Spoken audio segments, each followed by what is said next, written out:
ওম নমো ভগবতে বাসুদেবায়। জয় শ্রীকৃষ্ণ। রাধে রাধে। 25শে মার্চ পবিত্র পাপমোচনী একাদশীর দিন। বছরে যে 24টি একাদশী ব্রত রয়েছে তার মধ্যে একটা শ্রেষ্ঠ অন্যতম ব্রত হচ্ছে এই পাপমোচনী একাদশী ব্রত। সনাতন হিন্দু ধর্মে বছরে 24টি একাদশী ব্রত পালন করা হয়। এর মধ্যে প্রতি মাসে 2টি করে একাদশী থাকে। সনাতন ধর্মে একাদশীর বিশেষ মাহাত্ম্য রয়েছে। একাদশী তিথিতে বিষ্ণুর পুজো করা হয়। চৈত্র মাসের কৃষ্ণপক্ষের একাদশী তিথি যা পাপমোচনী একাদশী তিথি নামে পরিচিত। পুরাণ অনুযায়ী এই একাদশী ব্রত পালন করলে জ্ঞানত বা অজ্ঞানত বশত কোনো পাপ করে থাকলে সেই পাপ থেকে মুক্তি পাওয়া যায়। আপনারা নিশ্চয়ই এই একাদশীর নামটা শুনেই বুঝতে পেরেছেন। এই একাদশী হচ্ছে সমস্ত পাপ ক্ষয় করে।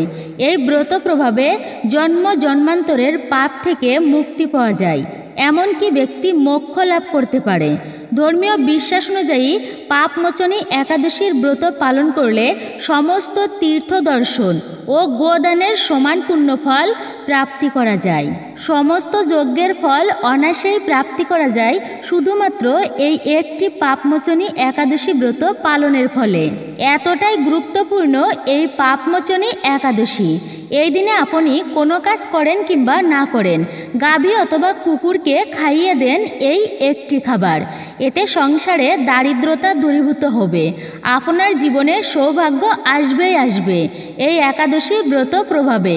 পাপমোচনী একাদশীর ফলে কিভাবে এই পাপমোচনী একাদশী ব্রত পালন করলে সর্ব পাপ ক্ষয় হয়, অবশ্যই আপনারা তা জানতে পারবেন এই ভিডিও থেকে। এরই পাশাপাশি শাস্ত্রে বর্ণিত হয়েছে পবিত্র পুণ্য ব্রত কথা, ব্রত মাহাত্ম্য পাপমোচনী একাদশীর। অবশ্যই আপনারা এই পুণ্য পবিত্র দিনে একটি বারের জন্য হলেও শ্রবণ করবেন। বলা হয়েছে শ্রবণম মঙ্গলম, শ্রবণেও মঙ্গল সাধিত হয়ে থাকে। খুবই গুরুত্বপূর্ণ হতে চলেছে আমাদের আজকের এই ভিডিওটি, যা প্রত্যেকটি সনাতনীর জানা অতি আবশ্যক। নমস্কার, আমি দীপা। দেশ ও দেশের বাইরে থেকে যে সকল দর্শকেরা এই মুহূর্তে ভিডিওটি দেখছেন তাদের প্রত্যেককে সুস্বাগত জানাই রায়কিশোরী দীপা অর্থাৎ সনাতন ধর্মীয় তথ্যমূলক চ্যানেলে। আমি সর্বদা চেষ্টা করি সনাতন ধর্মের এই রকমই সকল গুরুত্বপূর্ণ বিষয়গুলি আপনাদের সামনে উপস্থাপন করতে। তাই সকলে আসুন না কিছুক্ষণ সময় ধৈর্য ধরে আজকের এই গুরুত্বপূর্ণ বিষয়ে আমরা বিস্তারিত জেনে নিই। আশা করছি যদি আপনি ভিডিওটি শুরু থেকে শেষ অবধি দেখেন অবশ্যই উপকৃত এবং সমৃদ্ধ হবেন। ভালো লেগে থাকলে অবশ্যই একটি লাইক করবেন, কমেন্টে ভক্তি ভালোবাসা ও শ্রদ্ধার সহিত জয় শ্রী বিষ্ণুর জয়, জয় মা লক্ষ্মী দেবীর জয় অথবা আপনার গুরুদেবের নামটি একটি বারের জন্য হলেও লিখে জানাবার জন্য অনুরোধ রইল। আর যদি আপনি আমাদের চ্যানেলের নতুন দর্শক হয়ে থাকেন তো অবশ্যই অনুরোধ করব চ্যানেলটি সাবস্ক্রাইব করবেন, পাশে থাকার নোটিফিকেশন বেল বাটনটি অল করে দিবেন। অবশ্যই একজন সনাতনী বোনকে আপনারা সাপোর্ট করবেন আশা রাখছি। তাহলে চলুন শুরু করি আজকের মূল ভিডিও। বলা হয়েছে জগতে যত প্রকার ব্রত রয়েছে তার মধ্যে একটা শ্রেষ্ঠ এবং পবিত্র ব্রত হচ্ছে একাদশী ব্রত। একাদশী ব্রতটি যে দিনেই পড়ুক না কেন সেই দিনটি হচ্ছে হরিবাসরের দিন। যেমন শনিবার হচ্ছে শনিদেবের দিন, সোমবার হচ্ছে মহাদেবের দিন, বৃহস্পতিবার হচ্ছে মা লক্ষ্মী এবং দেবগুরু বৃহস্পতির দিন, মঙ্গলবার হচ্ছে হনুমানজির দিন। ঠিক তেমনি একাদশী ব্রত যে বারেই হোক না কেন সেই বারটি হচ্ছে অত্যন্ত পূর্ণ পবিত্র। সেই দিনটা হচ্ছে শ্রীহরি বিষ্ণুর দিন, হরিবাসরের দিন, মহাপুণ্যময় একটি দিন, মঙ্গলময় বলা হয়েছে এই দিনটিকে। কারণ হচ্ছে সেটি স্বয়ং ভগবান শ্রীহরি বিষ্ণুর অত্যন্ত প্রিয়তম একটি দিন। যদি কোনো ব্যক্তি একাদশীর দিনে ভক্তি শ্রদ্ধার সহিত উপবাস রেখে ভগবান শ্রীহরি বিষ্ণুর পূজা অর্চনা করতে পারে তার জীবনের সমস্ত দুর্ভাগ্য ও অশুভ কেটে যায়। এতটাই গুরুত্বপূর্ণ এই পাপমোচনী একাদশীর দিনটি। শাস্ত্র মতে এই একাদশী ব্রত পালন করলে ভগবান নারায়ণ প্রসন্ন হন এবং পাপ মুক্তির আশীর্বাদ পাওয়া যায়। পাশাপাশি পাপমোচনী একাদশীর উপবাস ও ব্রত পালন করলে সমস্ত কাজে জয়ী হওয়ার আশীর্বাদ পাওয়া যায়। এই পাপমোচনী একাদশী ব্রত পালন করলে ব্যক্তির যদি কোনো মনোবাসনা মনস্কামনা থেকে থাকে তা পর্যন্ত পূর্ণ হবেই হবে। পাপমোচনী একাদশীর আগের দিন মানে দশমীর দিনে সমস্ত ঘর গঙ্গাজল দিয়ে শুদ্ধ করুন। একাদশী তিথিতে ভোরবেলা মানে তাড়াতাড়ি উঠে স্নান করে ব্রতের জন্য সংকল্প নিন। পুজোর স্থানে 7টি অন্নের ঢিপি তৈরি করুন। এরপর তামা বা মাটির ঘট স্থাপন করুন। এরপর নারায়ণের মূর্তি বা চিত্র স্থাপন করুন। এবার নারায়ণকে ধূপ, দীপ, চন্দন, ফুল, ফল, তুলসী নিবেদন করুন। পুজোর পর পাপমোচনী একাদশীর ব্রত কথা অবশ্যই পাঠ করুন। পাপমোচনী একাদশীর দিনে ব্রহ্ম মুহূর্তে উঠে স্নান করে ব্রতের সংকল্প অবশ্যই নিতে হবে আপনাকে। পূজার সময় নারায়ণকে হলুদ মিষ্টির ভোগ নিবেদন করুন। হলুদ রং শ্রীহরির প্রিয়। এই তিথিতে বিষ্ণুর পাশাপাশি মা লক্ষ্মীর পূজা অর্চনা করা উচিত। এই তিথিতে অশ্বত্থ গাছে অবশ্যই জল নিবেদন করা অত্যন্তই শুভ। মনে রাখবেন, যদি আপনারা পারেন অশ্বত্থ গাছকে জল নিবেদন করুন এবং একটি প্রদীপ ভক্তি ভরে অর্পণ করুন। এতে শ্রীহরি বিষ্ণু এবং লক্ষ্মী দেবী অত্যন্তই প্রসন্ন হবেন সেই ব্যক্তির প্রতি। যে মানুষ ভক্তি ভরে এই পাপমোচনী একাদশী ব্রত পালন করেন তিনি ব্রহ্ম হত্যা, গুরু হত্যার মতো এত ভয়ানক পাপের থেকে তিনি অতি সহজেই মুক্তি পেতে পারেন। এছাড়াও যারা লোভ ও ভোগের প্রভাবে ভালো কাজ করার সংকল্প করে অন্যায় কাজে লিপ্ত হয় তারা পাপমোচনী একাদশীর মহিমা দ্বারা পাপ থেকে মুক্তি পেতে পারে। এছাড়াও ভক্তের প্রতি ভগবান বিষ্ণু প্রসন্ন হলে সর্বদা তার গৃহে আশীর্বাদ থাকে দেবী লক্ষ্মীর। দারিদ্র্য ও দুঃখ কখনো সেই পরিবারকে কষ্ট দেয় না। নারী পুরুষ নির্বিশেষে 8 থেকে 80 বছর বয়সের যে কোনো ব্যক্তি ভক্তি ভরে পবিত্র একাদশী ব্রত পালন করা অবশ্যই কর্তব্য। আর এই একাদশী ব্রত পালন করে একাদশীর মাহাত্ম্য পাঠ ও শ্রবণ করলে শ্রীহরি বিষ্ণুর কৃপা লাভ ও সৌভাগ্যের অধিকারী হওয়া যায়।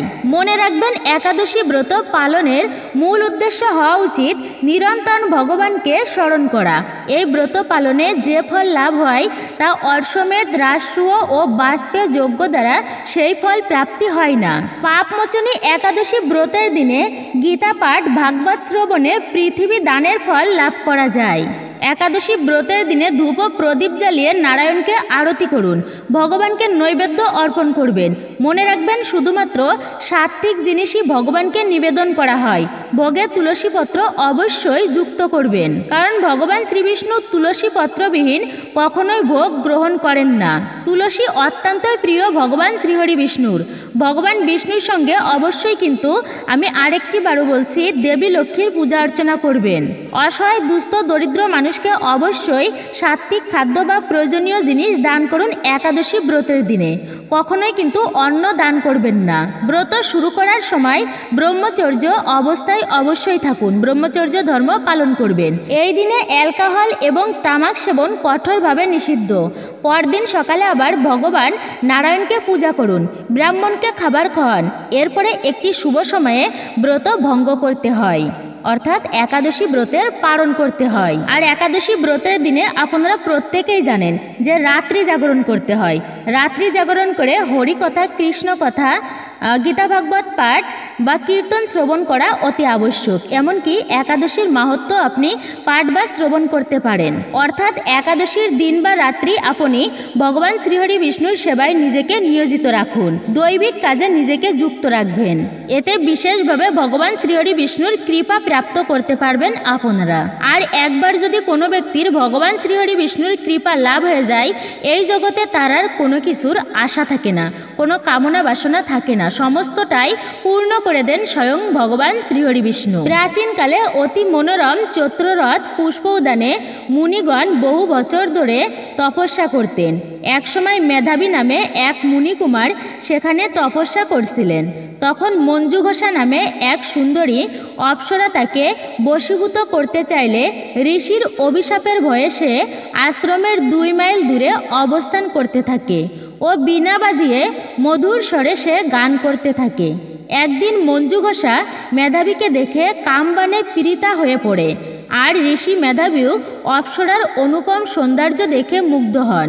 তখন সেই অপ্সরা মুনিকে নানা হাবভাব ও কটাক্ষ দ্বারা বশীভূত করে আর কামবশত হয়ে মুনি সাধন ভজন বিসর্জন দিয়ে তার আরাধ্য দেবকে পর্যন্ত ভুলে যান। এইভাবে অপ্সরার সাথে কামনা বাসনায় মুনির বহু বছর অতিক্রান্ত হয় আর মুনিকে আচার ভ্রষ্ট করে সেই অপ্সরা দেবলোকে ফিরে যেতে মনস্থ করে। একদিন মঞ্জুঘোষা মেধাবী মুনিকে এসে বলে, হে প্রভু, এখন আমাকে নিজ গৃহে ফিরে যাবার অনুমতি প্রদান করুন। তখন কামভাবে আসক্ত মেধাবী বললেন, হে সুন্দরী, তুমি তো এখন সন্ধ্যাকালে আমার কাছে এসেছো, প্রাতকাল পর্যন্ত আমার কাছে থেকে যাও। মুনির কথা শুনে অভিশাপের ভয়ে সেই অপ্সরা আরও বেশ কয়েক বছর তার সাথে বাস করল। এভাবে বহু বছর মানে 55 বছর 9 মাস 7 দিন অতিবাহিত হলো। দীর্ঘকাল অপ্সরার সহবাসে থাকলেও মেধাবীর কাছে তা অর্ধরাত্রি বলেই মনে হলো। মঞ্জুঘোষা পুনরায় নিজ স্থানে গমনের প্রার্থনা জানালে মুনি বললেন, এখন প্রাতকাল, যতক্ষণ পর্যন্ত আমি সন্ধ্যা বন্দনা না সমাপ্ত করি ততক্ষণ পর্যন্ত তুমি এখানেই থাকো। মুনির কথা শুনে ঈর্ষাৎ হেসে মঞ্জুঘোষা তাকে বললেন, হে মুনিবর, আমার সহবাসে আপনার যে কত বছর অতিবাহিত হয়েছে তা তো একবার বিচার করে দেখুন।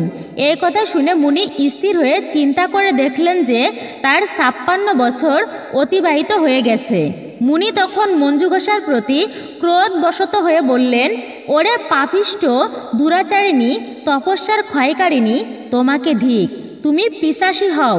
মেধাবীর শাপে অপ্সরার শরীর বিরূপ প্রাপ্ত হলো। তখন সে অবনত মস্তকে মুনির কাছে সাপমোচনের উপায় জিজ্ঞাসা করল।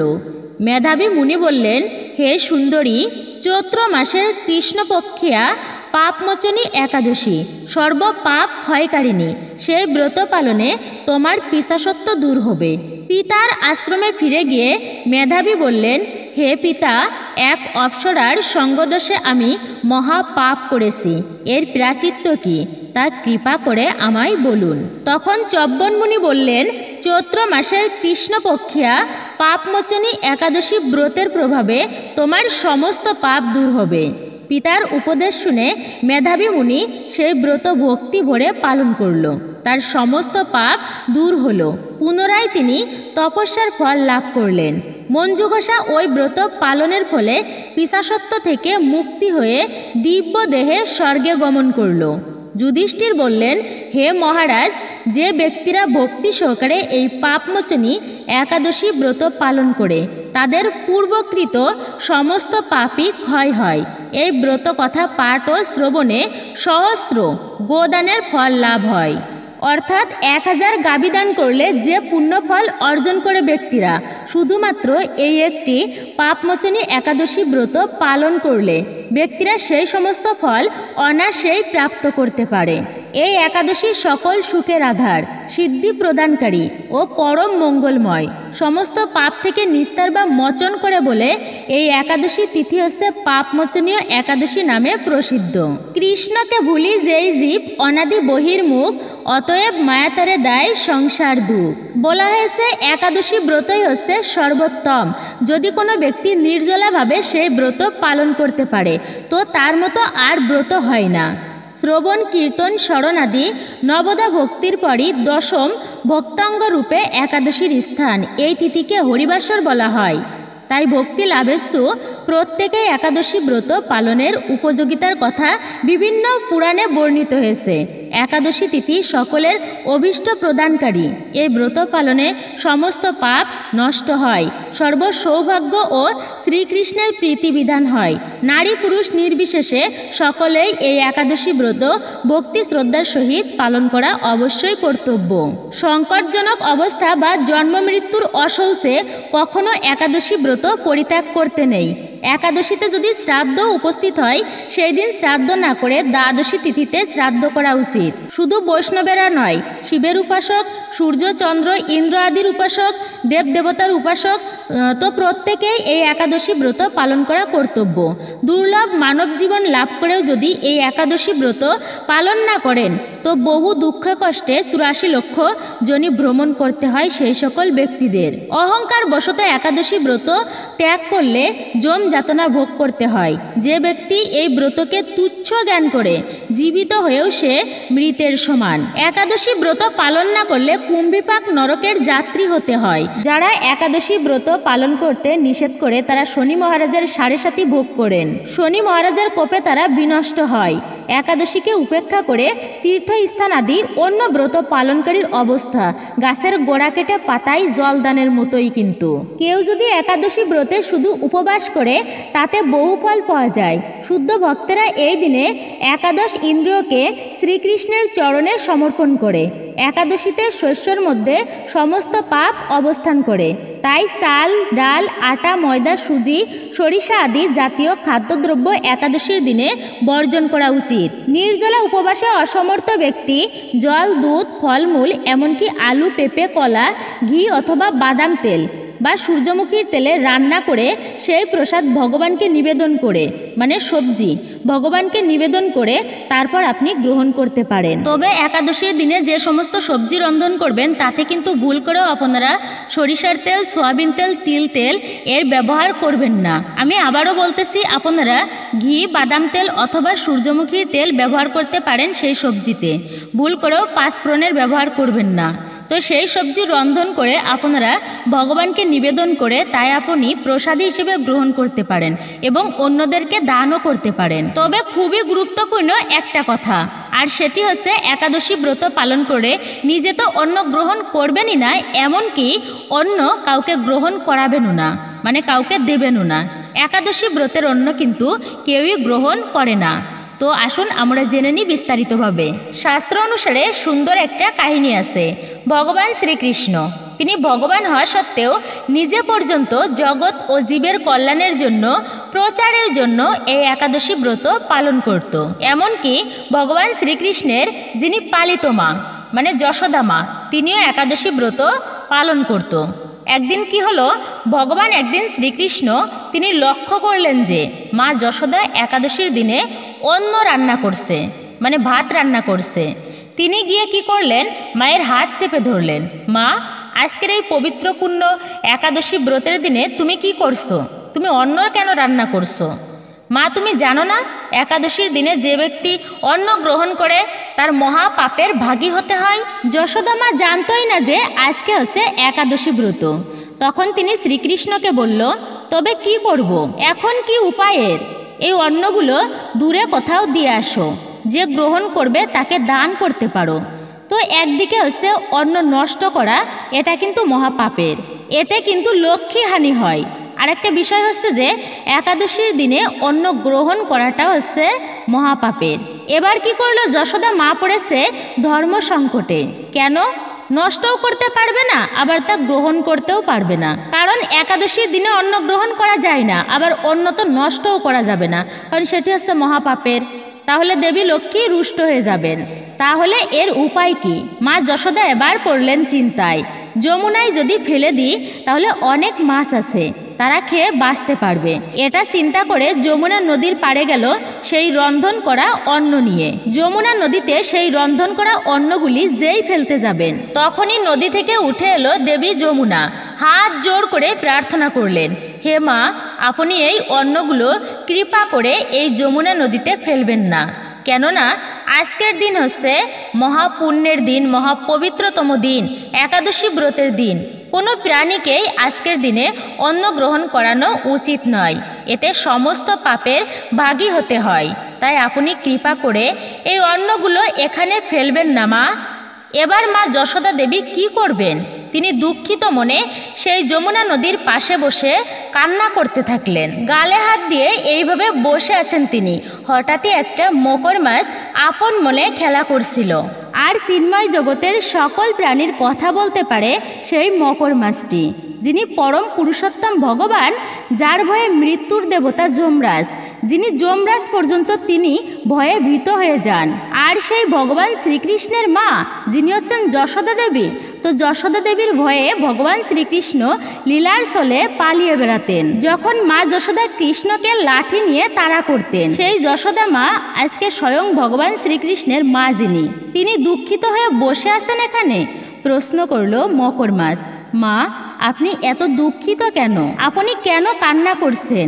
যশোদা মা বললেন, দেখো আজকে যে একাদশী ব্রতের দিন, আমি ভুলবশত অন্ন রান্না করে ফেলেছি, তবে এই অন্ন যে আজকে কেউই গ্রহণ করবে না। আচ্ছা তাহলে আমি কি করব? অন্ন নষ্ট করাও তো মহাপাপের, তেমনি একাদশী ব্রতের দিন অন্ন গ্রহণ করাটাও হচ্ছে মহাপাপ। তো আমি কি করতে পারি বলো তো মকর? আচ্ছা মকর, তোমার কাছে কি কোনো উপায় আছে? তখন সেই মকর মাছটি চিন্তা করলো একটা সুযোগ ভগবান শ্রীকৃষ্ণের কৃপা লাভ করার জন্য। মকর মাছটি বলল, আমি এই অন্ন গ্রহণ করতে পারি, রন্ধন করা অন্ন আমি গ্রহণ করতে পারি মা, যদি তোমার কৃষ্ণ আমাকে কথা দেয় যে এই পাপ গ্রহণ করার ফলেও যেন তিনি তার বাঁশির মাথায় আমাকে স্থান দেন, তাহলে আমি এই রন্ধন করা পাপ একাদশী ব্রতের দিনেও গ্রহণ করতে পারি। এটা কিন্তু সাধারণ কোনো পাপ নয়, সাধারণ কোনো বিষয় নয়। মকর মাছ বলল, আমি এই পাপ গ্রহণ করব, নরকে যেতে রাজি আছি, যদি শ্রীকৃষ্ণ তার বাঁশির মাথায় আমাকে স্থান দেন। যে বাঁশি পরম পবিত্র, ভগবান যখন বাঁশি বাজাতো গোবৎসগণ তারা মায়ের স্তন পান করত।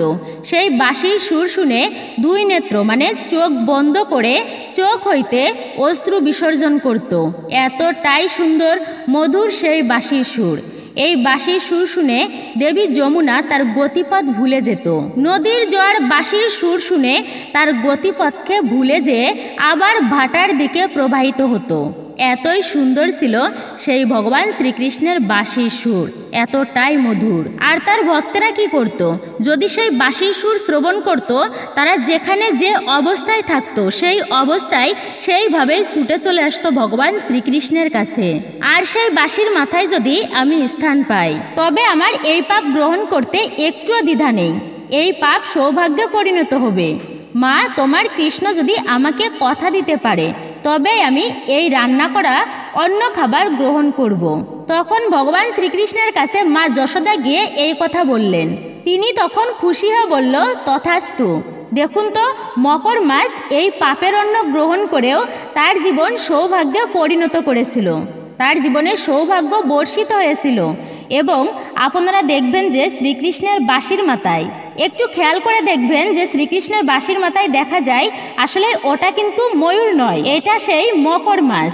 তাই ভগবান নিজেই এই জগতে প্রচারের জন্য তিনি স্বয়ং ভগবান হওয়া সত্ত্বেও একাদশী ব্রত পালন করেছিলেন। এই জন্য আমাদের প্রত্যেকের এই একাদশী ব্রতগুলো ভক্তি শ্রদ্ধার সহিত পালন করা উচিত। এই জন্য আপনি নিজেও একাদশী ব্রত পালন করুন এবং অন্যকেও উৎসাহিত করুন যেন তারাও একাদশী ব্রত পালন করে প্রসন্ন মনে। মনে রাখবেন, প্রত্যেকেরই একাদশী ব্রত পালন করা একান্তই কর্তব্য। একাদশীর দিনে সূর্য ওঠার 1 ঘন্টা 36 মিনিটের মধ্যে, অর্থাৎ যে সময়টাকে বলা হয় ব্রহ্ম মুহূর্ত সময়, যদি আপনি পারেন তো অবশ্যই ব্রহ্ম মুহূর্তের সময়ে উঠবেন, ঘুম থেকে উঠবেন একাদশীর দিনে, এটা অত্যন্তই শুভ সময়। আর যদি আপনি উঠতে না পারেন এই ব্রহ্ম মুহূর্তের সময়ে, তবে বলা হয়েছে অতি প্রত্যুষে আপনি উঠুন, উঠে স্নান সম্পূর্ণ করুন শুদ্ধ জলে, অর্থাৎ শুদ্ধ হয়ে স্নান করুন। স্নানের জলে কয়েক ফোঁটা গঙ্গা জল মিশ্রিত করে একটি তুলসী পাতা দিয়ে অবশ্যই আপনি শুদ্ধ স্নান করে নেবেন। আর যদি আপনার আশেপাশে কোনো নদী বা জলাশয় থাকে, সেখান থেকে আপনি স্নান করে আসতে পারেন। একাদশী ব্রত করে যারা সবজি কাটবেন, অবশ্যই খেয়াল রাখবেন যেন হাত কেটে না যায়, মানে যে কোনো অবস্থাতেই রক্তক্ষরণ যেন না হয়। একাদশী ব্রতের দিনে রক্তক্ষরণ হলে সেটি বলা হয়েছে অত্যন্ত দোষণীয়। রক্তক্ষরণ হলে একাদশী ব্রত পর্যন্ত নষ্ট হয়ে যায়, অবশ্যই এদিকে খেয়াল রাখবেন। একাদশীর আগের দিনে মানে দশমীর দিনে আপনি রাত্রি 12টার আগে খাবার খেয়ে দন্ত ব্রাশ করে নেবেন। অনেকের আছে দাঁতের ফাঁকে খাবার জমে থাকে, আবার অনেকের দাঁত থেকে রক্তক্ষরণ হয়। দাঁতের ফাঁকে জমে থাকা খাবার একাদশী ব্রতের দিনে পেটে গেলে আপনার একাদশী ব্রত ভঙ্গ হয়ে যাবে, এতে আপনি মহাপাপের ভাগী হবেন। তাই আগের দিনে আপনি ভালোভাবে দাঁত ব্রাশ করে নেবেন, একাদশীর দিনে আপনি কুলি করবেন। একাদশীর দিনে বিশেষ করে প্রাধান্য দেওয়া হয়েছে ঠাকুর পুজোকে। আপনি কিছু করতে না পারলেও অবশ্যই ঠাকুরের চরণে একটি পুষ্প অর্পণ করুন। ধূপ প্রদীপ জ্বালিয়ে ভক্তি ভরে প্রণাম করুন। এতেই হচ্ছে ব্রত পালন করা হবে। অবশ্যই আপনি এই দিন নিরামিষ খাবার খাবেন, কিন্তু ভুল করেও পঞ্চ রবিশস্য খাবেন না। আপনি সকল প্রকার ফলমূল আহার করতে পারেন। ফল সম্পূর্ণই পূর্ণ এবং পবিত্র। বহুরূপে সম্মুখে তোমায় সারি, কোথায় খুঁজেছি ঈশ্বর, জীবে প্রেম করে যেইজন সেজন সেবিছে ঈশ্বর। তাই জীবের মধ্যে রয়েছেন ঈশ্বর। জীবকে সেবা করলে স্বয়ং ঈশ্বর প্রসন্ন হয়। জীবকে সেবা করলে স্বয়ং ঈশ্বরকে সেবা করা হয়। স্বামী বিবেকানন্দ সুন্দর একটি কথা বলে গেছেন।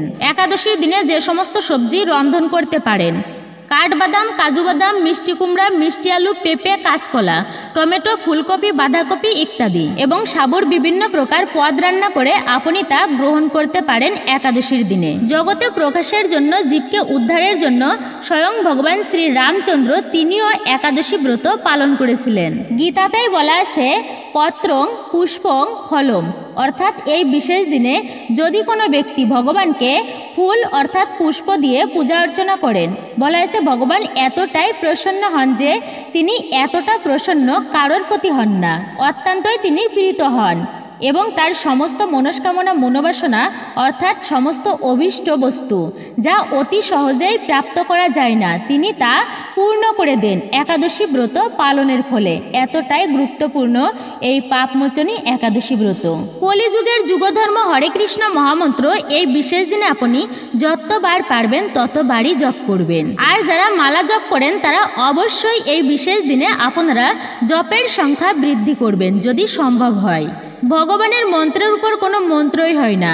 যদি আপনি কোনো দুশ্চিন্তাগ্রস্ত হয়েও নির্জনে বসে ভগবানের নাম জপ করেন তো ভিতরে এক প্রকার দৈব শক্তি অনুভব হবে। যদি দিনের শুরুতে আপনি ভগবানের নাম দিয়ে শুরু করেন তো সারাটা দিন কিন্তু আপনার দৈবিকতার মাধ্যমে দিনটা পার হবে, আপনার অত্যন্ত ভালো যাবে সেই দিনটি। অবশ্যই একাদশীর দিনে তুলসী সেবা করবেন, তুলসী দেবীকে জল অর্পণ করবেন, স্নান সেবা অর্পণ করবেন এবং তুলসী দেবীকে ভক্তি ভরে একটি প্রদীপ জ্বালিয়ে দেবেন, ভক্তি ভরে প্রণাম করবেন। এতেই তুলসী মহারানী আপনার প্রতি অত্যন্তই সন্তুষ্ট হবেন। আপনি সারাদিন ব্যস্ত থাকতে পারেন, ব্যস্ত মানুষ, কিন্তু তার মধ্যেও একটুকু সময় হলেও হরিকথা শ্রবণ করুন, ঠাকুর পূজা করুন। ঠাকুর পূজা এটা হচ্ছে এই ব্রতের মুখ্য বিষয়। জীবনে আরাধ্য দেবের বা ইষ্টদেবের পূজা করার মাধ্যমে গ্রহদোষ পর্যন্ত দূরীভূত হয়, সৌভাগ্য বর্ষিত হয় তাদের প্রতি। আর যদি সম্ভব হয় তাহলে একাদশী ব্রত পালন করে এই দিনে আপনি মন্দির দর্শন করুন এবং ঠাকুর পূজা দর্শন করুন। এতেও আপনি অনেক অনেক গুণ পূর্ণ ফল প্রাপ্ত করতে পারবেন। ঠাকুর পূজা করা আর মন্দির দর্শন করা একই হবে একাদশী ব্রতের দিনে। আমি প্রত্যেককে অনুরোধ করব আপনারা আর একটু সময় ধৈর্য ধরে ভিডিওটি সম্পূর্ণ শ্রবণ করুন।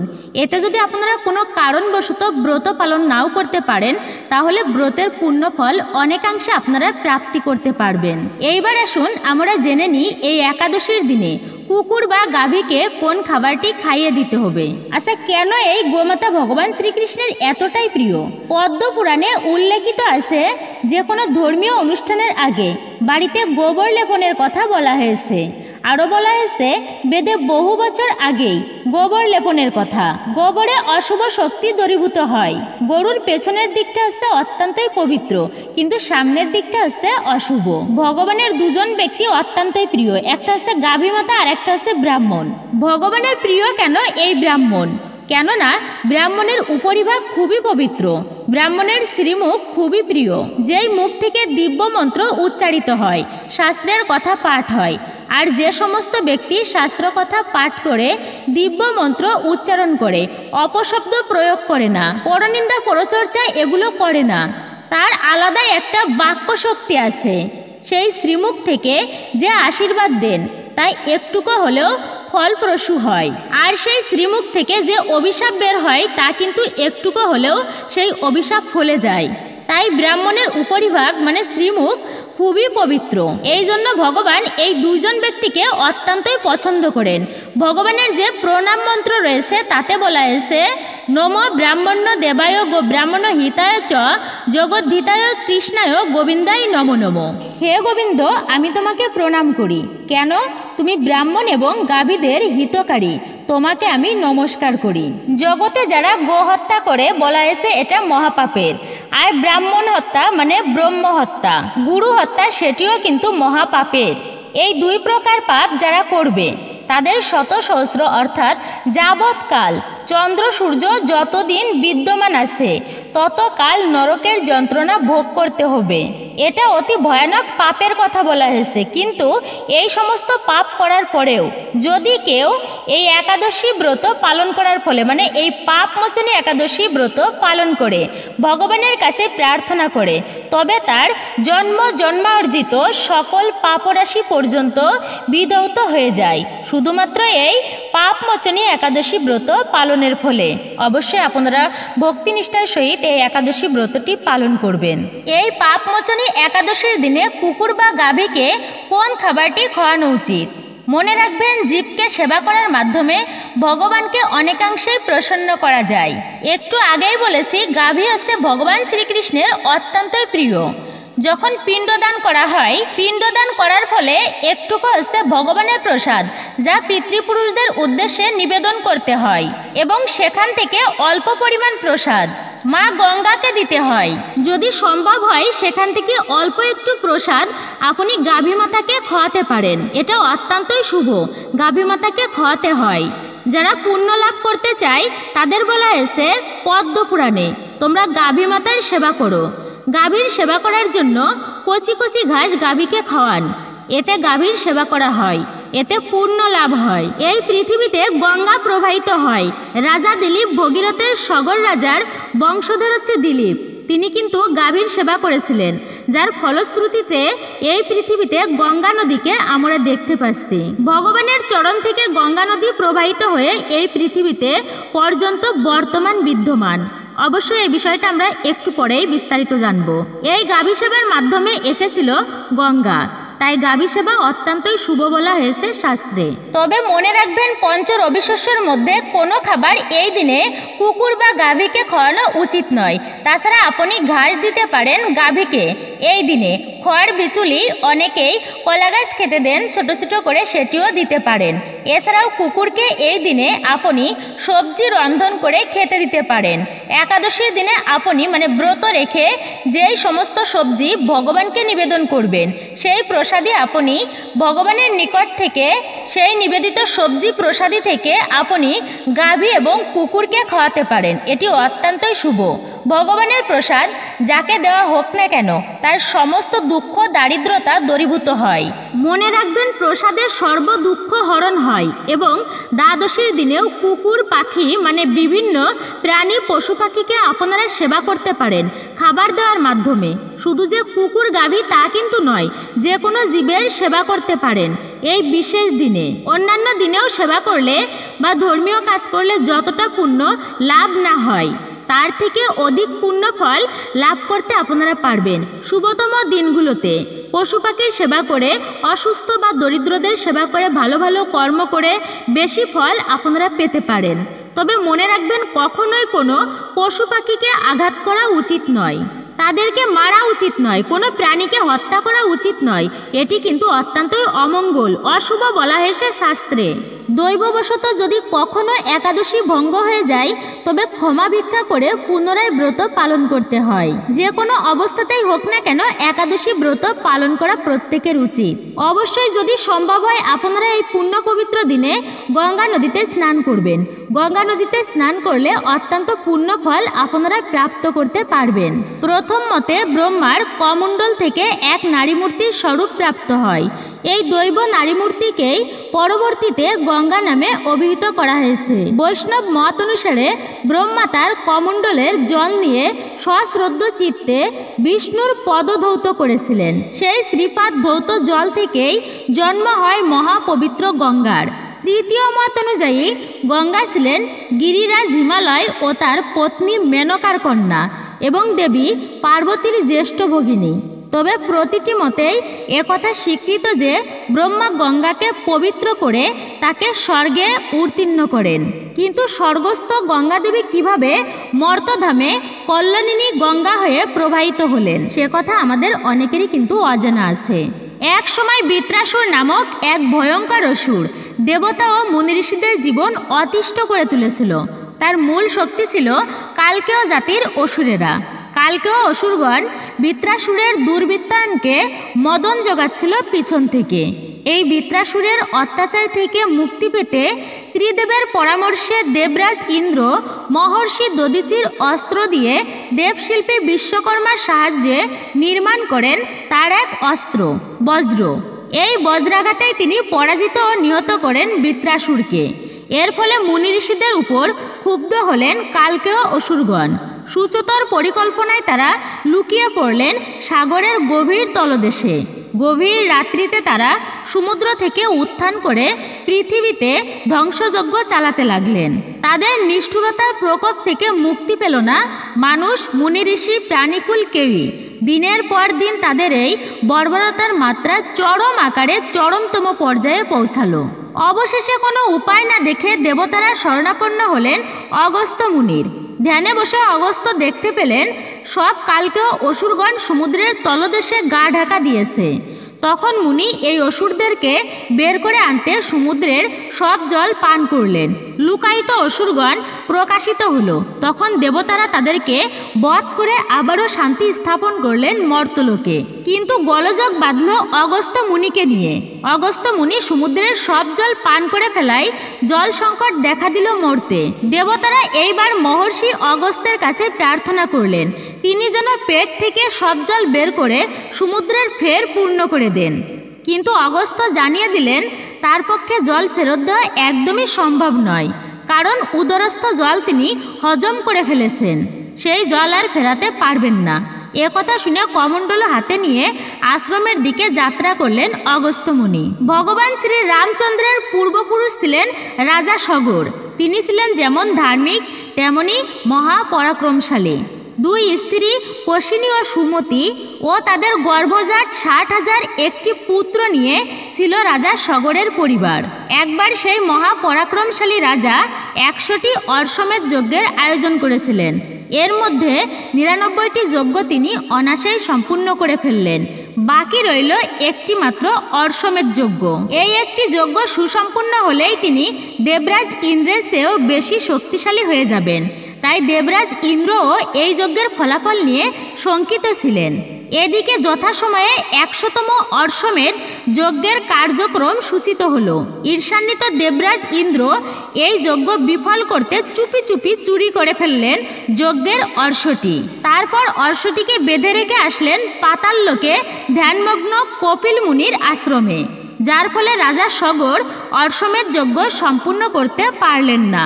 তাই যজ্ঞের ঘোড়া খুঁজে বের করার জন্য রাজা সগর তার প্রথমা স্ত্রী 60,000 পুত্রকে দায়িত্ব দিলেন। সেই 60,000 রাজপুত্র অশ্বমেধ যজ্ঞের সেই ঘোড়া খুঁজতে শুরু করলেন ত্রিলোকের প্রত্যেক প্রান্তে। অবশেষে পাতালপুরীতে কপিল মুনির আশ্রমে যজ্ঞের ঘোড়া খুঁজে পেলেন তারা। কিন্তু সেই দুর্বুদ্ধির রাজকুমারগণ ভেবে বসলেন কপিল মুনি স্বয়ং হয়তো যজ্ঞের ঘোড়া অপহরণ করেছে।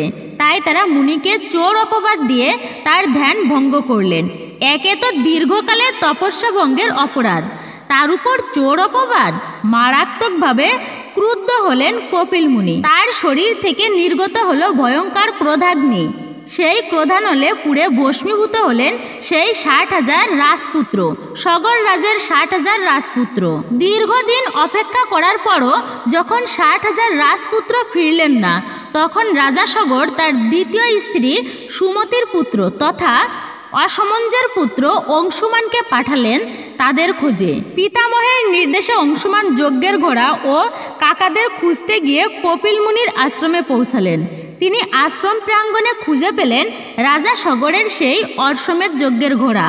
কিন্তু আশ্রম প্রাঙ্গণে বিপুল পরিমাণ মানুষের দেহ ভস্ম দেখে তার মনে সন্দেহের উদ্রেক হলো। তিনি তখন কপিল মুনির আরাধনা করে তার ধ্যান ভঙ্গ করলেন। অংশুমানের ভক্তিতে সন্তুষ্ট হয়ে কপিল মুনি তাকে যজ্ঞের ঘোড়া ফিরিয়ে নিয়ে যেতে নির্দেশ দিলেন।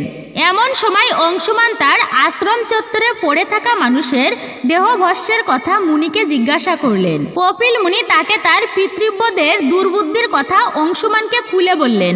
তিনি আরও বললেন, এই পাপে এই ভস্মীভূত রাজকুমারগণ প্রেতলোক প্রাপ্ত হয়েছেন এবং তাদের আত্মার উদ্ধার তথা মুক্তি লাভের অপেক্ষায় অনির্দিষ্টকাল অপেক্ষা করতে হবে।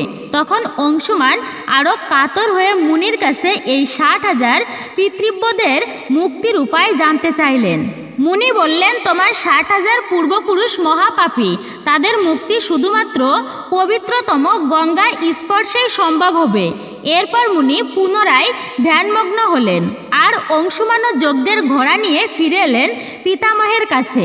মহারাজ সগর তার অশ্বমেধ যজ্ঞ সম্পূর্ণ করেন বই কি, কিন্তু 60,000 পুত্রের মৃত্যু শোক কুড়ে কুড়ে খাচ্ছিল তার হৃদয়কে। শত চেষ্টা করেও তিনি গঙ্গা দেবীকে সন্তুষ্ট করতে পারেননি এবং কিছুকাল পরে তিনি বিফল মনোরথ হয়ে মর্তধাম ছেড়ে চিন্ময় ধামে প্রস্থান করেন। সগর রাজার পরে তার পুত্র অংশুমানও অনেক স্তব স্তুতি করেও গঙ্গাকে মর্তলোকে আনতে ব্যর্থ হন। অংশুমানের পুত্র দিলীপও অনেক তপস্যা করে গঙ্গাকে মর্তলোকে আনয়ন করতে পারেননি। পরিশেষে উভয়ের মৃত্যু হলে দিলীপের সন্তান ভগীরথ বহুকাল পরমাত্মা শ্রীবিষ্ণুর আরাধনা করেন। পরম পুরুষোত্তম ভগবান বিষ্ণু ভগীরথের আরাধনায় সন্তুষ্ট হয়ে বললেন, হে রাজন, আমি তোমার তপস্যায় সন্তুষ্ট, এখন তুমি তোমার প্রার্থনা মতো বর চাও। ভগীরথ বললেন, হে ভিভ, আমার পিতৃপুরুষগণ ব্রহ্মশাপে ভস্মীভূত হয়েছেন, তাদের উদ্ধারের জন্য গঙ্গা দেবীকে আমি ধরণীতলে নিয়ে যেতে চাই। তিনি বর্তমানে ব্রহ্মার কমণ্ডলেতে বাস করেন। সেই গঙ্গা এখন আপনার তনুতে অনুগতা রয়েছেন। হে প্রভু, আপনি যদি কৃপা করে দ্রব্যময়ী গঙ্গা দেবীকে তনু হতে বহিঃপ্রকাশ করেন, তবে আমার পিতৃপুরুষগণ মুক্তি লাভ করবে। হে জগন্নাথ, হে কৃপাময়, আপনি এই বরদান করলেই আমি কৃতার্থ হই। তখন বিষ্ণু বললেন, হে বৎস, আমি তোমার মনস্কামনা পূর্ণ হওয়ার বর প্রদান করছি। তুমি গঙ্গা দেবী ও দেবাদিদেব মহাদেবের আরাধনা করো। এর মাধ্যমে তুমি গঙ্গা দেবীকে মর্তে প্রবাহিত হওয়ার উপায় জানতে পারবে। এ কথা বলে ভগবান বিষ্ণু অন্তর্হিত হলেন। তারপর ভগীরথ হিমালয় পর্বতে সুউচ্চ শিখরে বসে সহস্র বছর কঠোর তপস্যা করেন। এতে গঙ্গা দেবী সন্তুষ্ট হয়ে রাজা ভগীরথকে দর্শন প্রদান করেন এবং তার অভিলষিত বর প্রার্থনা করার আদেশ করেন। তখন ভগীরথ দেবীকে সাষ্টাঙ্গে প্রণাম করে বললেন, হে জননী, হে শিবমোহিনী, যদি আমার প্রতি আপনি প্রসন্ন হন, তবে আপনি ভগবান বিষ্ণুর চরণাবিন্দু হইতে প্রকাশিত হয়ে ধরাতলে আগমন করুন। ধরণীতলের বিবরপথ দ্বারা গমন করে ব্রহ্ম কপানলে ভস্মীভূত আমার পিতৃপুরুষগণকে উদ্ধার করুন। তখন গঙ্গা বললেন, হে বৎস, তাই হবে। আমি বিষ্ণু পাদ পদ্ম হতে নিঃসৃত হয়ে তোমার পিতৃপুরুষকে উদ্ধার করব। কিন্তু তার পূর্বে তোমাকে দেবাদিদেব মহাদেবকে প্রসন্ন করতে হবে। তার আজ্ঞা ব্যতীত আমি ধরণীতলে গমন করতে একদমই পারবো না। তাছাড়া স্বর্গ হতে আমি প্রবলভাবে মর্তে আগমন করলে সমগ্র মর্তলোক প্লাবিত হবে। সমগ্র সৃষ্টি আমার গর্ভে বিলীন হওয়ার আশঙ্কা সৃষ্টি হবে। তাই আমার গতিকে নিয়ন্ত্রণ করার জন্য তোমার মহাদেবের কৃপা ছাড়া অন্য কোনো উপায় নেই। তিনি প্রসন্ন হলেই তুমি এই গৃহশিখরে দাঁড়িয়ে মেঘগর্জনের মতো শঙ্খনিনাদ করলে আমি বৈকুণ্ঠ ধাম হতে বেগবতী হয়ে ব্রহ্মাণ্ড ভেদ করে ধরণীতলে অবতরণ করব। তোমার পিতৃপুরুষগণকে উদ্ধার করে পাতালপুরীতে প্রবেশ করব। এ কথা বলে গঙ্গা দেবী অন্তর্ধান হলেন। ভগীরথ গঙ্গা দর্শনে অত্যাধিক পবিত্র আত্ম হয়ে গঙ্গা দেবীর আজ্ঞা অনুসারে হিমালয় পর্বতে মহাদেবের তপস্যা করতে লাগলেন। আহার নিদ্রাবিহীন অবস্থায় তিনি অগণিত বর্ষ মহাদেবের তপস্যা করলেন। সন্তুষ্ট হয়ে মহাদেব দর্শন দিলেন রাজা ভগীরথকে। ভগীরথ মহাদেবকে সাষ্টাঙ্গে প্রণাম করলেন এবং আনন্দে নৃত্য করতে লাগলেন। তিনি বললেন, হে পরমেশ্বর, আজ আমার জন্ম জীবিত যজ্ঞ জপ তপস্যা সকলই সফল হলো, কারণ আপনাকে আমি নয়ন দ্বারা দর্শন করলাম। ত্রিভুবনে আমার মতো ভাগ্য আর কার আছে? তখন মহাদেব ভগীরথকে বললেন, হে পুত্র, তুমি তোমার আকিস্কন প্রকাশ করো, আমি তোমাকে মনোবাঞ্ছা অনুরূপ বর প্রদান করব। তখন ভগীরথ গদগদ করে বললেন, দয়াময়, কপিল মুনির অভিশাপে আমার পিতৃপুরুষগণ ভস্মীভূত হয়ে নরক যন্ত্রণা ভোগ করছেন। তাদের উদ্ধারের জন্য আমি গঙ্গা দেবীকে ধরণীতলে আনয়নের চেষ্টা করছি, কিন্তু তিনি আপনার আজ্ঞা ব্যতিরেক ধরণীতলে অবতীর্ণ হবেন না। এছাড়াও তীব্র বেগবতী কল্লোলিনী গঙ্গার অবতরণকে নিয়ন্ত্রণ করার ক্ষমতা আর কারো নেই। হে কান্ত, হে ভব, আপনি আজ্ঞা করুন যাতে ত্রিলোক তারিণী গঙ্গা মহাবেগবতী হয়ে নদীরূপে ধরণীতল পবিত্র করে আমার পিতৃপুরুষগণকে উদ্ধার করে পাতালে প্রবেশ করেন। তখন মহাদেব বললেন, হে বৎস, তুমি অতি নিঃস্বার্থ। পিতৃপুরুষের উদ্ধার হেতু তোমার যে ত্যাগ তা জগতে অত্যন্ত বিরল। আমি তোমার মনস্কামনা পূর্ণ হওয়ার আশীর্বাদ করছি। ভগীরথ মহাদেবকে দণ্ডবত প্রণাম করে বললেন, হে দয়াময়, আপনার কৃপায় আমি কৃতার্থ হলাম। এরপর মহাদেবও সন্তুষ্টের হাসি নিয়ে অন্তর্হিত হলেন। বিষ্ণুপদ ধৌত গঙ্গাকে ব্রহ্মা তার কমণ্ডলে ধারণ করলেন। এরপর ব্রহ্মা গঙ্গার ধারাকে পৃথিবী অভিমুখে প্রক্ষিপ্ত করেন। এদিকে কৈলাসে দণ্ডায়মান শিব তীব্র ও প্রবল বেগবতী গঙ্গার গতিবেগ মন্থর করতে গঙ্গাকে নিজের জটাজালে আবদ্ধ করে ফেললেন। তারপর তিনি একে একে জটা অবমুক্ত করে গঙ্গাকে বিভিন্ন শাখায় মুক্ত করেন। মুক্তি পেয়ে গঙ্গা দেবী তিনটি ধারায় প্রবাহিত হতে শুরু করলেন। স্বর্গের যে ধারা গিয়েছে তার নাম হলো মন্দাকিনী, পাতালে হচ্ছে ভগবতী, আর মর্তে হলো অলকানন্দা। গঙ্গার একটি ধারাকে ভগীরথের পিছু পিছু যাওয়ার নির্দেশ দেওয়া হয়। মকর বাহিনী গঙ্গার মর্তের ধারাকে শঙ্খনাদে পথ দেখিয়ে নিয়ে চললেন মহামতি ভগীরথ, অর্থাৎ সামনে শঙ্খ বাজিয়ে পথ চলেছেন ভগীরথ আর পিছনে অনুসরণ করেছেন কল্লোলিনী গঙ্গা। গঙ্গার স্পর্শে মর্তলোক আনন্দে মুখরিত হয়ে উঠল। মরুভূমি হয়ে উঠল শস্য শ্যামল, বন বনাঞ্চল শোভিত হলো পুষ্পপত্রে, পাখির কলরবে মুখরিত হলো চারিদিক। মনুষ্যকুলের পূজা আরতি উলুধ্বনি শঙ্খনাদ আর সঙ্গীতে আকাশ বাতাস মুখরিত করে তুলল। বেগবতী গঙ্গার সামনে যা কিছু পেলেন তা সব কিছু ভাসিয়ে দিয়ে চললেন ভগীরথের অনুগামী হয়ে। এক পর্যায়ে গঙ্গার সামনে পড়ল জন্যমুনির আশ্রম। জলের তরে তিনি ভাসিয়ে দিলেন সেই আশ্রমের সব কিছু। ধ্যানভঙ্গ হলো মুনির। নিজের আশ্রমকে বিধ্বস্ত অবস্থায় দেখে ভয়ঙ্কর রকমের ক্রুদ্ধ হলেন তিনি। সেই রসানলে তিনি মুহূর্তের মধ্যে এক চুমুকে গঙ্গাকে শুষে নিলেন, অর্থাৎ মুনির জঠরে বন্দি করলেন গঙ্গাকে। এদিকে শঙ্খধ্বনি করতে করতে ভগীরথ কিছু দূর গিয়ে দেখতে পেলেন গঙ্গা আর নেই। মাথায় তো আকাশ ভেঙে পড়ল তার। তৎক্ষণাৎ কিছু দূর পিছনে গিয়ে তিনি দেখতে পেলেন জন্যমুনির বিধ্বস্ত আশ্রম। তার বুঝতে আর বাকি থাকলো না আসলে কি ঘটেছে। উপায় না দেখে জন্যমুনির চরণতলে লুটিয়ে পড়লেন তিনি।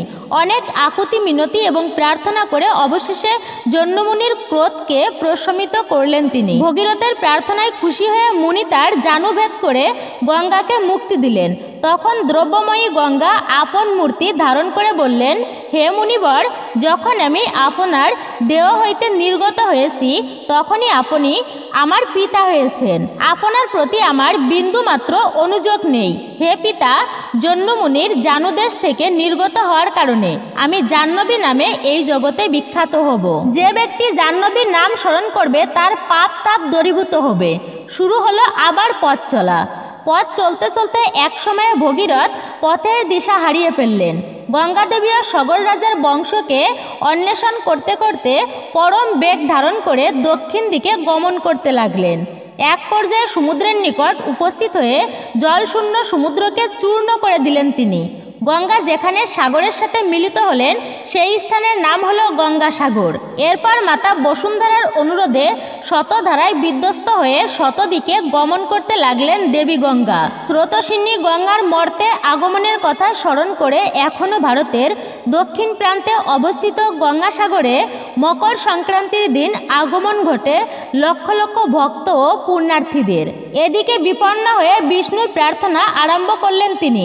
ভগীরথের স্তবে খুশি হয়ে শঙ্খ চক্র গদা পদ্মধারী বিষ্ণু আবির্ভূত হলেন। বিষ্ণু গঙ্গাকে বললেন, এখন থেকে তোমার সত্তা সাত্ত্বিক, রাজসিক আর তামসিক এই তিন ধারায় প্রবাহিত হবে।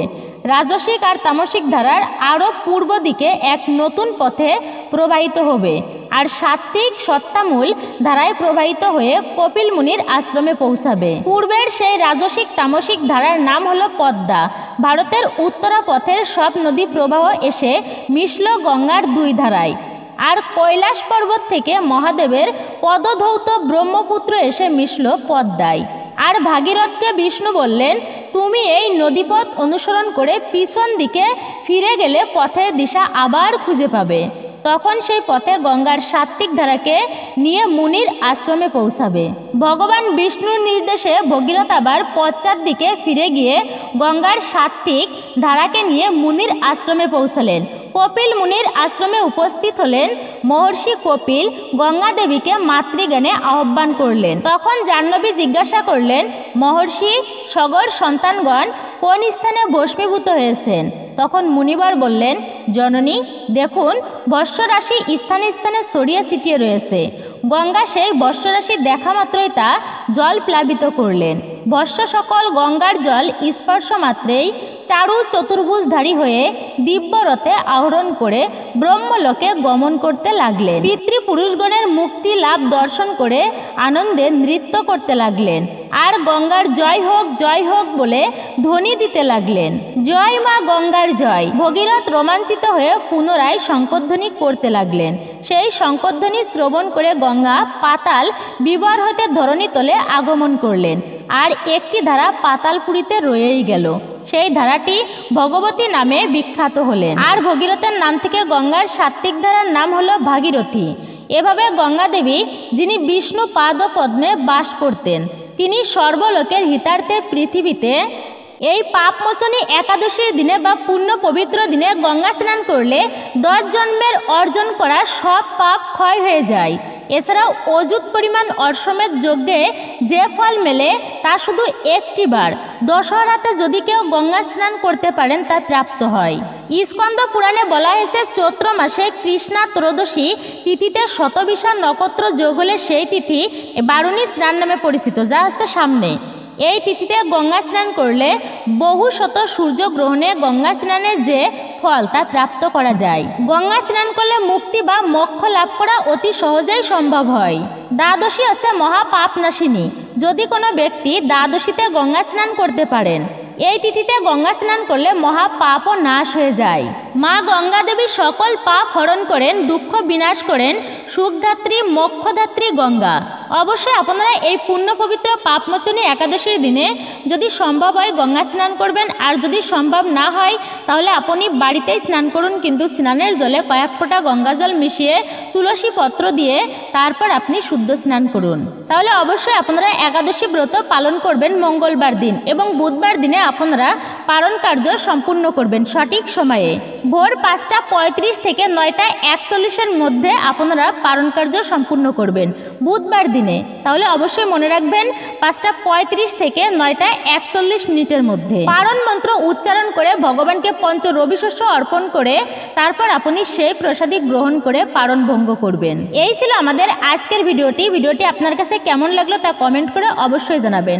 যদি ভালো লেগে থাকে অবশ্যই একটি লাইক করবেন, কমেন্টে ভক্তি ভালোবাসা ও শ্রদ্ধার সহিত জয় শ্রীকৃষ্ণের জয় অথবা আপনার ইষ্ট দেবতার নামটি একটি বারের জন্য হলেও লিখে জানাবার জন্য অনুরোধ রইল। চ্যানেলে নতুন হলে চ্যানেলটি সাবস্ক্রাইব করবেন, পাশে থাকার নোটিফিকেশন বেল বাটনটি অল করে দিবেন। সকলে ভালো থাকুন, সুস্থ থাকুন, পরম করুণাময় ঈশ্বরের অশেষ কৃপায়। জয় শ্রীকৃষ্ণ, রাধে রাধে, হরে কৃষ্ণ।